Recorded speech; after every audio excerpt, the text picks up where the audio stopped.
त्यांनी उपस्थित राहिले। गेले अनेक दिवस महाराष्ट्रातल्या या सगळ्या आमच्या भगिनी जे अंगणवाडी बघतात ते आंदोलन करतायत। अतिशय असंवेदनशील हे ट्रिपल इंजिनचं खोके सरकार आहे। त्याच्यापैकी कोणीही त्यांच्याकडे आलेलं नाही।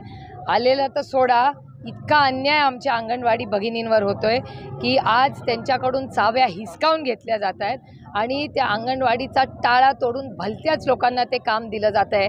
आता असं सगळ्यांमध्ये चर्चा आहे की ह्याचं खाजगीकरण होतं आहे का, अशी एक मोठी भीती या सगळ्या आमच्या महिला भगिनींमध्ये। आम्ही अंगणवाडीचं खाजगीकरण होऊ देणार नाही। आमच्या या सगळ्या महिला या एकल महिला आहेत, या गरजू कष्ट करणाऱ्या आमच्या महिला भगिनी आहेत आणि त्यांच्या मागे पूर्ण ताकदीने माणुसकीच्या नात्याने आम्ही सगळे उभे आहोत आणि राहणार। मुख्यमंत्र्यांना यांच्या मागण्यासाठी काय आव्हान करणार? अमोल दादा आणि मी आता मुख्यमंत्र्यांना तातडीने फोन करणार आहे आणि आमची विनंती आहे की माननीय मुख्यमंत्र्यांनी जातीने लक्ष घालून हा प्रश्न सोडवावा, नाहीतर तुम्ही बघताय महिलांमध्ये प्रचंड अस्वस्थता आणि रोष आहे। मनीषा कायंदे काल बारामतीमध्ये आल्या होत्या, शिवसेनेचे आमदार।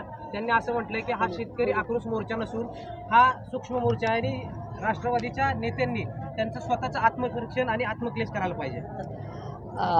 ही लोकशाही आहे, आम्ही दडपशाहीवाले नाही, दडपशाही दिल्लीवाले। त्याच्यामुळे प्रत्येकाला त्याचं मन मोकळं करायचा अधिकार आहे। लोकसभेच्या जागेवरती संजय राऊत 23 जागा मागत आहेत, तर संजय निरुपण यांनी विरोध केलाय आणि वंचितचा 12-12चा फॉर्म्युला आहे। बघूया ना, पुढच्या आठवड्यात मीटिंग आहे, त्याच्यानंतर कळेल तुम्हाला।